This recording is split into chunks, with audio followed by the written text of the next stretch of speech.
Hello everyone, welcome back to the Plunder Den. In this week's episode, we're going to be building a destroyed church. So this is really another continuation of the Port Royal game table I was building for Firelock games. And really this is actually the last episode related to that particular project. I've completed all the structures. This is really the last one I wanted to complete. And I kind of wanted to do one more video doing something that I really haven't done a church on here, even though I've built a church in the past. But I didn't build a destroyed one, so I kind of wanted to do that. Add it on to the other projects that I'm working on. So this is kind of a table I've been building for Firelock games that they plan on using for demoing the game and such. So I wanted to get this last component done. So I figured if you've been following this project, I did post some pictures of some of the other buildings that I've created. There's a total of 5 major structures, and there's some rubble markers that I've made episodes about in the past.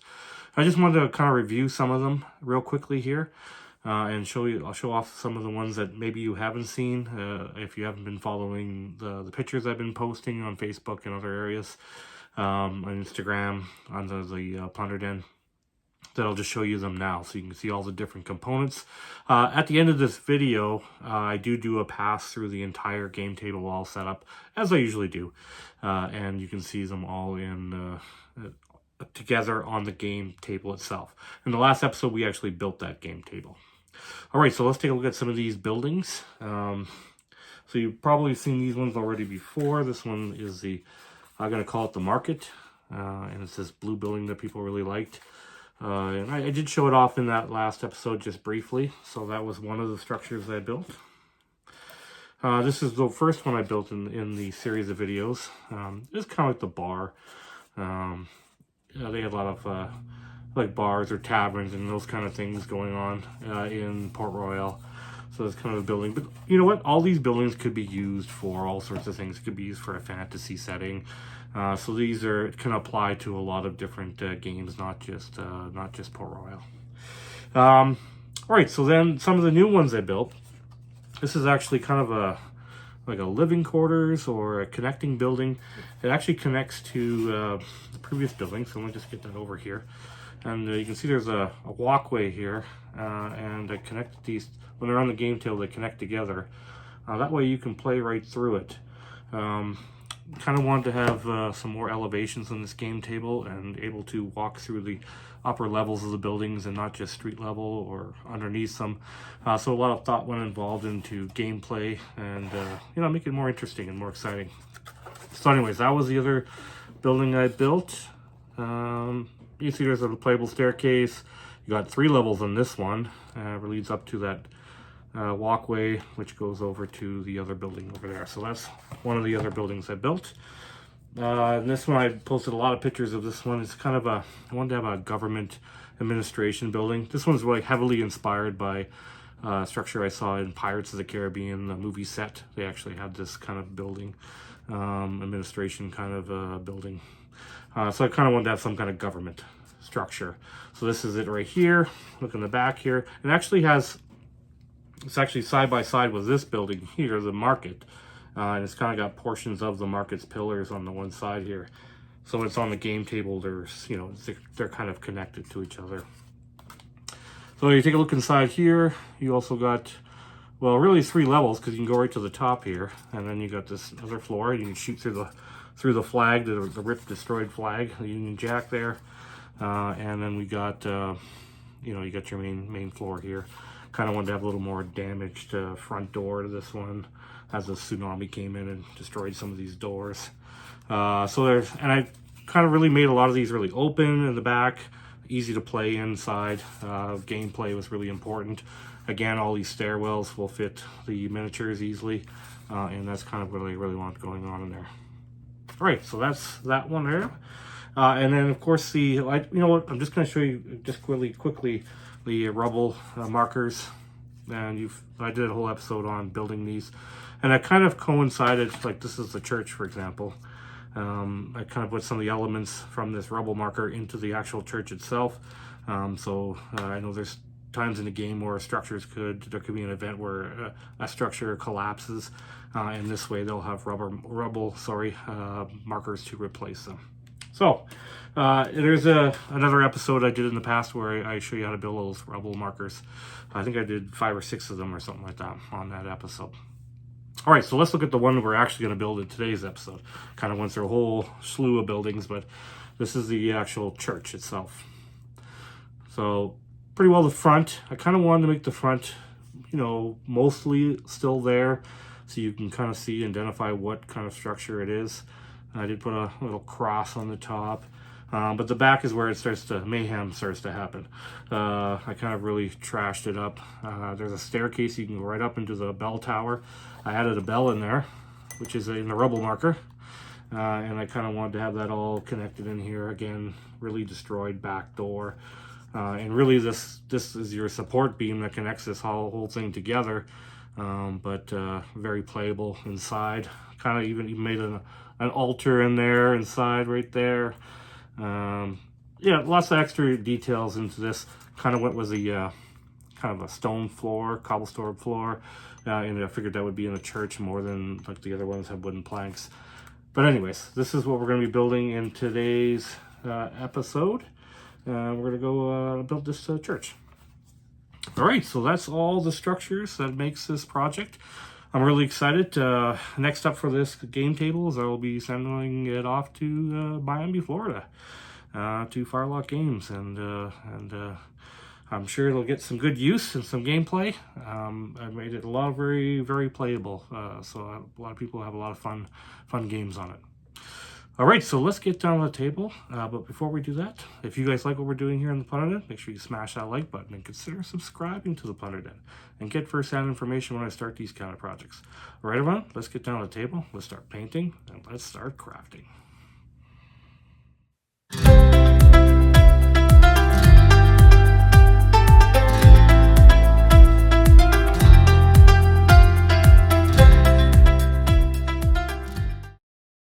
Okay, so let's start off with some of the materials I used. I got some corrugated cardboard.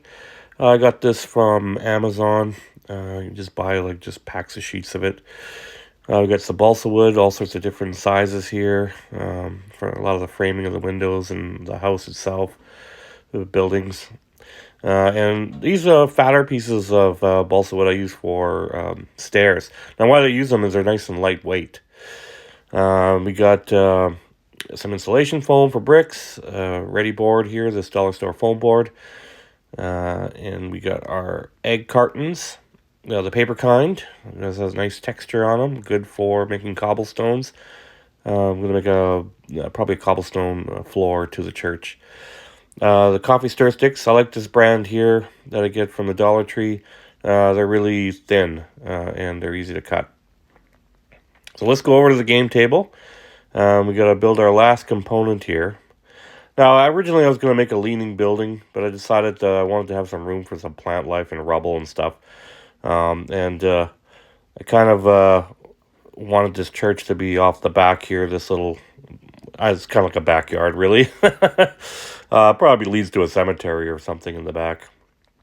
And then I kind of want to cut it to it fits the shape of the land here, similar to what I did to all the other buildings that are on the game table here.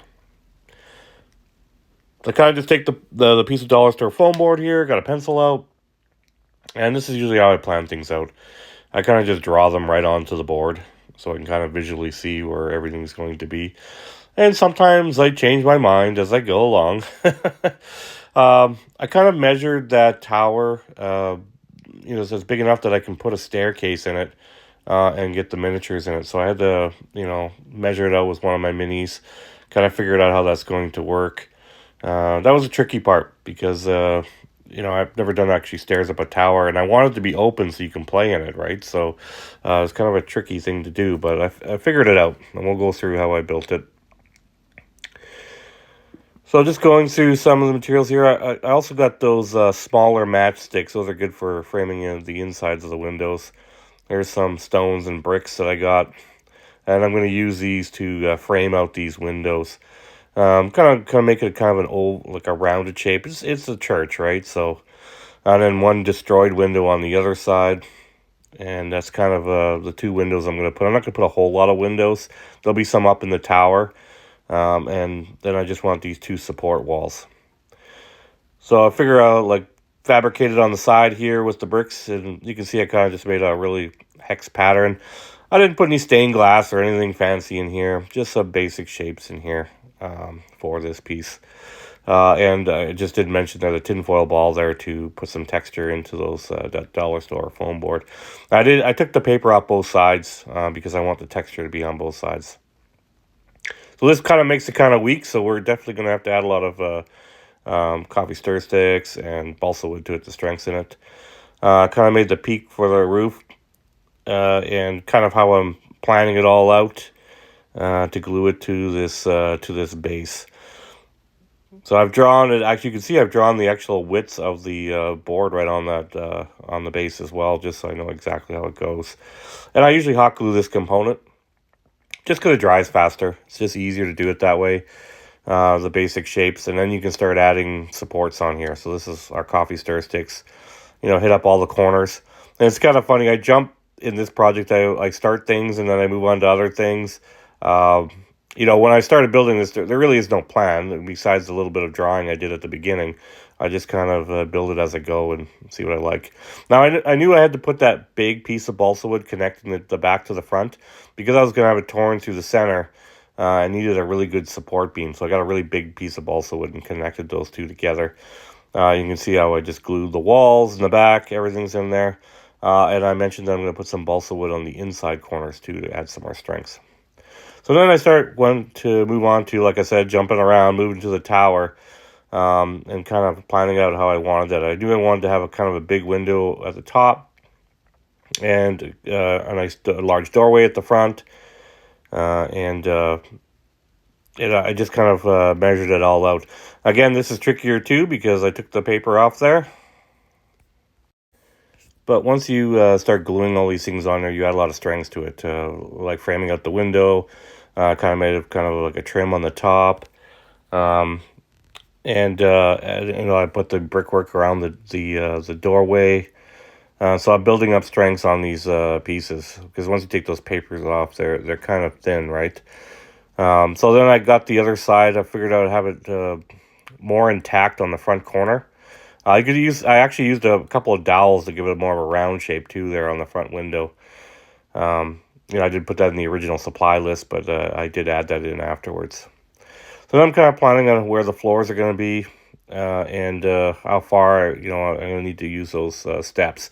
Now that thick balsa wood is going to come in handy because it's really thin and light, so you can actually glue them on there and it'll stay in place while you're moving your stairs up. You can add supports underneath if you want, anything like that.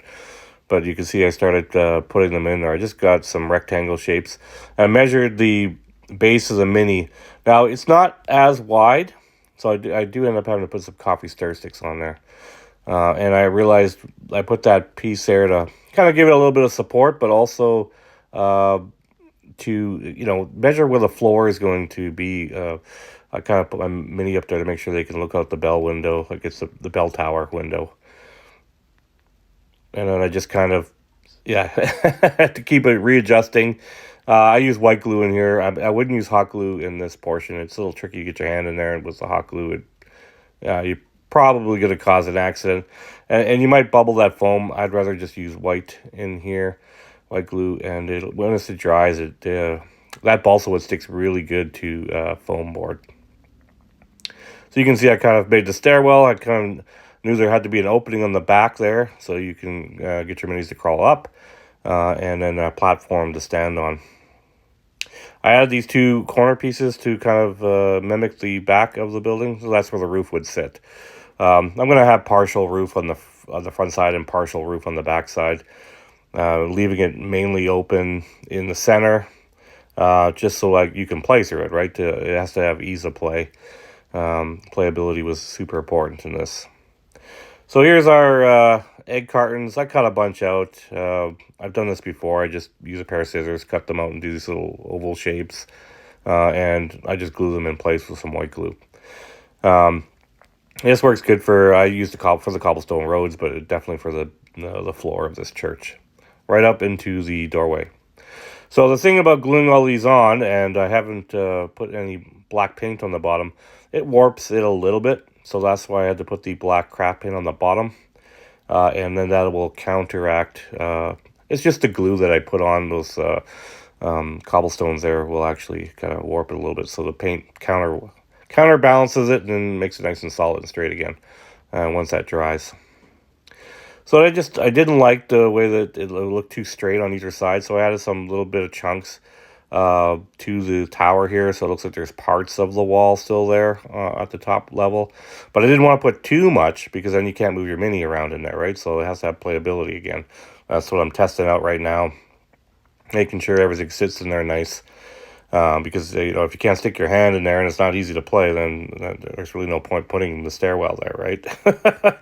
You could just put a ladder there. It imply you go up there, but I really wanted this whole game table have a lot of areas where you can climb up on the ladder, right, or on the stairwell. Sorry. So I kind of decided to do a brick frame on the front, like a curb, and I continued to start adding more of the coffee stir sticks. You can see I just framing out the fronts, the windows. It adds a little more style to it, but also it adds a lot of strength. So that's what I'm illustrating here. It adds strength to it. Of course, when we put the black and Mod Podge paint cover on here, that'll add more strength as well. But this is the platform that I built here, and it's a good size for the mini. I'm testing that out right now. You could have it here, or you could actually have them down the stairwell there. Again, you can see I've added coffee stir sticks to the top of those square balsa wood just to make the base of the stairs a little bit wider, which is perfect. That's the perfect size for them, and the minis fit nicely in there. Now, the only tricky spot was right in the corner. You can get a mini in there. It's a little tricky to get it out, but otherwise all these other stairs are easy to get them in and out. So I was okay with that. It was just one stair. Well, like, you could put a mini in there, but it's a little trickier to get it out because it's right in the corner. So then I started framing a little bit out, kind of like a truss here on the side here for these. Just a part of the roof is still intact. Same with the back here. I originally was going to go this way, and I don't know why I was thinking that, because it doesn't match the front side. So I do end up adding more cross frames in there so I can match the sides. So all the boards are facing the same way, which they would if they assembled the roof. So that's what I was planning on doing here. And this is after I've completed all of it. And you can see I added another framing in there in the back side there. And again, this adds more strength. And every piece you add on here, it adds more weight and strength to the whole piece. Then I started making this web pattern at the top of the tower. And really what I was doing that is I eventually wanted to have a bell hanging in there. And originally I wasn't going to do it. I'm like, you know what? I really want to add that detail in there. Because I had that rubble piece with a bell in it, I kind of wanted them to be, as one, that you could replace this building with that rubble marker. And so the bell was an important aspect of it. So I kind of made this little peak to the roof using some balsa wood. There's my bell right there. I already put a black coat on it. The bell, actually, I think I mentioned this in a few episodes. I bought it like several years ago from my original church. Bought a bulk bag from Amazon. You could only get them in 20s. But that's a good size for 28 mil for a church. And I think I've gotten through 4 of my bells. I still got 16 bells, and I bought them like years ago. But they come in handy for this kind of project. And this is actually the 3rd church that I've done over the years where I required a bell. And of course I used it for a rubble marker. So you can see I've got those makeshift trusses in here, and I'm just kind of framing out a roof that I'm planning on putting shingles. I was going to use a corrugated cardboard. I wanted to use the tile look. Actually, everything on this side of the street where the church is, and the game table has that kind of tiled roof.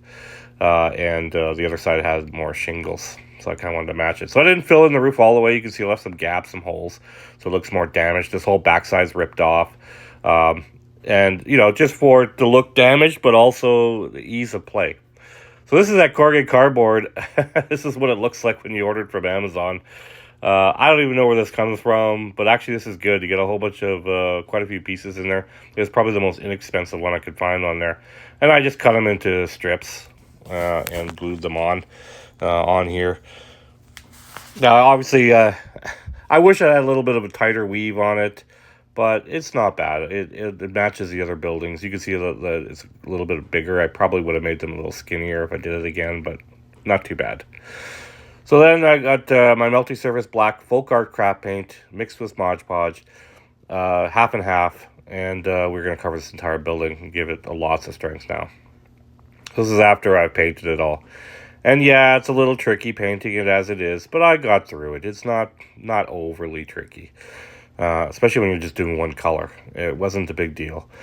Making it ease of play also makes it a little easier to paint. Now, I'm not saying it was super easy, but because I do it with a brush. I don't do with a spray paint or anything like that, or I just prefer to brush it on. I don't know. I just feel like I have more control over what I want it to look like. But it takes a little bit longer, but I like the way it looks with the brush, and that's just a personal preference of mine. Other people use spray paints or they use airbrushes, and they probably get a much faster result. But I prefer to do it this way. So that's a real brown and bark brown. These are the colors I normally use as my. I didn't spend a lot of time showing how I painted it on there. I've done that in several episodes. This is just kind of briefly going over the colors that I put on there. I put it on the bell too. This is Pablo. Again, these are all the same undertones I always use, and we're just going to kind of highlight everything, get it to a certain point where we're going to actually start putting some different colors on here, but for the most part, the same base colors are used. So I'm just pointing at some things I'm going to use. I'm going to use my little brush here and move to camel, and now we're starting to get into some more of the finer details in the building, working at all the stonework, and this really... I use a small brush to do it. You could use a bigger dry brush if you wanted to. Again, I've been starting to use this little brush now, and I prefer the way this looks now. And I'm just hitting some of the raised areas. The great thing about those egg cartons is they have a lot of raised areas on those paper egg cartons. And I decided I'm going to do the multicolored tile, so I put some camel tiles up there. I kind of, every color I use, like the Pablo and the brown, and then a whole bunch of other colors I just added to those tile work, so it matches kind of the administration building and the market that I already built. All right, so this is kind of after I've done all the camel everywhere that I wanted to. You can see I've hit a few of the tiles here and there. And now we're going to move on to a color I've never used before. This is a Cafe Latte. And I just saw it at the store, and it kind of looks like when I mix my yellow ochre and my brown together, but it's already pre-mixed. So instead of having to go to that step, I got this color already mixed for me. And I'm just going to lay it down on the woodwork here first, before I put the yellow ochre on top to highlight. So I actually kind of like this color, and I'll probably end up using this in maybe a future ship paint tutorial or something. I definitely want to do. I didn't actually end up doing that Barcalonga on the channel here, but I think I'm thinking about maybe building a couple for Adepticon, and maybe I'll do a paint tutorial on it. So some people asked if I could do a paint tutorial on one of those. But I think I'm gonna maybe touch on that new color. I like that coffee latte. It's good to change up the palette a little bit. Of course, my base colors are still the same. And here we go with the yellow ochre again. And I really just like it just emphasizes, highlights the wood a little bit more. I know it adds a little bit of brightness to it. And this is a doom and gloom destroyed city. But it doesn't mean you can't add a little color to it, right? I mean, it's not like it's a ancient destroyed city. It was recently destroyed, so most of the colors would still be pretty vibrant in the entire city there. And I just like the way it looks with the brighter colors. So I'm just showing you everything I'm hitting with the yellow ochre. I'm gonna hit those stairs, hit the platform, some of the framing on the windows, the coffee stir stick supports. Of course, I'm going to add some yellow to the multicolored roof that we've been kind of going along as we go. Probably need some more paint for my brush there. But I definitely wanted to add some yellow in there as well. It just adds with all these. I like that multicolored look that I put on a couple other ones. And don't worry about being too bright. All these colors we're adding. The roof I'm just going to cover with Agrax Earth Shader afterwards. So I just wanted to have the undertones of all the bright colors. And then we're just going to cover it anyways with some Agrax Earth Shader. It just gives it that really dirty look that we're looking for. So Mummy Robe is something that I use to highlight the stones. I decided I'm going to do the bulk of the walls. It's a church. I wanted white walls. Kind of go with a classic. I didn't want to do anything too crazy. I kind of thinking I was going to do a green inside and then a white on the outside. Now I have a building that has some white in it, but I have that multicolored two-tone house. So I figured I'd go just plain white on this one, which makes sense. And really, this is how I do it. I just build up layers on it with a small brush. I mean, you could just slap the paint on, but it kind of leaves some areas that are darkened and a little bit of grime or dirt to them. And you can see that I went with an army green from Army Painter for the inside. And then Skelly Hide. That's what I just used to highlight that army green. And I did that actually way back in that bark paint job. I've still been using those same two colors. They're really good. And I added some more to the tiles. I'm going to use this Void Shield Blue, which is great for adding different colored tiles. And then this Burning Orc, which is another color that's new to the palette that I've been using. It's one of the Fanatic paints by Army Painter. It kind of, it's, you know, I used to use Lava Orange a lot, but this other one's pretty good. I like it. It's a little bit lighter, maybe not as bright, and it's good for what I'm doing here. Then I used a little bit of plain white just to highlight a little bit on the walls. So you can see how bright it is right now with all the bright colors on the roof. But once we put that Agrax Earth Shader over there, that'll dinge it up, let's just say. The bell's coming along. I'm going to use some of these golden armor, just some metallic speed paints. This is some copper that I have. And then I'm going to use that skeleton horde, kind of dirty it up a little bit. I end up putting some white on it. I figured maybe there's some seagull droppings on the top. So I kind of add a few details to that bell. Hardened leather, I kind of work on the woodwork. In this yellow here, another speed paint. I add that to highlighting the woodwork as well. Agrax Earth Shader, of course, I kind of put that all over the place. Serpian Serpia is another one. Just more weathering. I put some like it's dripping off the roof, so it hits the walls. And of course, I'm going to spend a lot of time putting a lot of it on this roof, just to dirty it all up and make it look like it's a little more worn in. It looks too bright.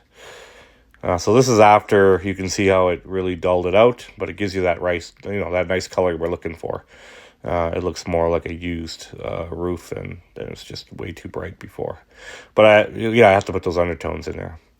So then Malignant Green, and we're going to hit some more highlights with some Mummy Robe, and then this is Commando Green. This is more of just putting some plant life and stuff along the bottom. Definitely in a port city, you would have all this kind of stuff in here, and I definitely wanted to add that, especially even after, even a couple days after a tsunami, there'd probably be other stuff growing and things on there, and just so I wanted to have a little bit of plant life on the base here. Not a ton. I didn't go all the way up the building, just kind of, around the base, kind of the inside and outside. Now that the inside is completely exposed because it's destroyed. So now I'm going to put this bell in there. And it kind of made a nice little frame so it fits nice in here. I actually ended up, see that little, where I'm sticking my thumb? There's a bit of a stick there. I actually ended up trimming that down a little bit because I wanted the bell to fit even snugger. And I used hot glue, just glued it in with hot glue. So then the doors, I don't know why I didn't build this at the same time, which I usually do, but I kind of did it on its own. That's actually the cutting from the inside of that door. I kept it. And it's good to do that because then you can actually frame your coffee stir sticks on it so you get the same shape. But of course I wanted these doors to be really destroyed. And then I kind of made a little makeshift kind of podium there. I used some of this costume jewelry from Michael's to make a little hinges on the back side of this door. So I got kind of a frame on the front side, hinges on the back side.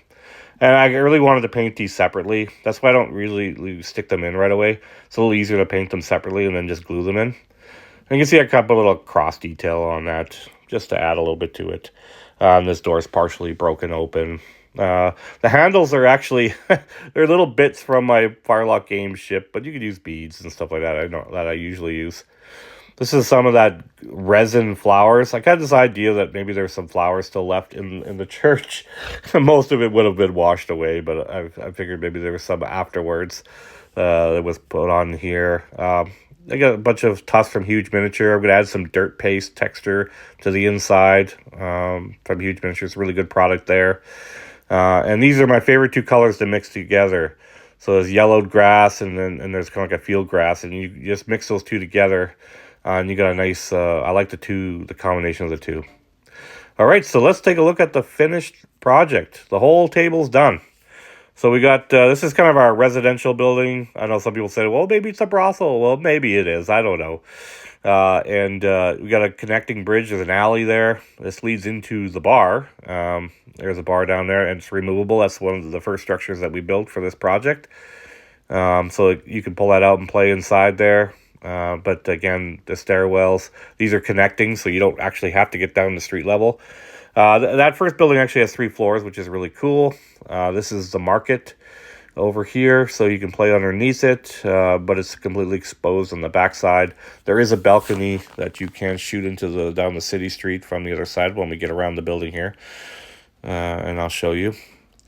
All these miniatures are Firelock Games miniatures, if you're wondering, for Blood and Plunder. Most of them are from Raise the Black, but there's some old ones in there as well from the original sets. So this is the back of the market. Lots of places to climb in there. More stairwells. There's the administration building. You got 3 floors there. You can go all your up to the top, or you can fight down here on the bottom. I made all those stones again flat on there. There's so you can travel through the buildings or through the cracks. Here's the church itself. You got the bell tower, which you can climb up in and get. It's probably the highest point in the entire game table, which I would think it would be.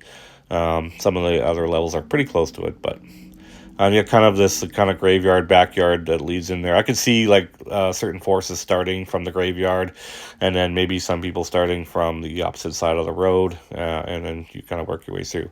And I decided to leave that other side empty. I'm going to send some plant life there, and you can put some rubble markers and other stuff in there.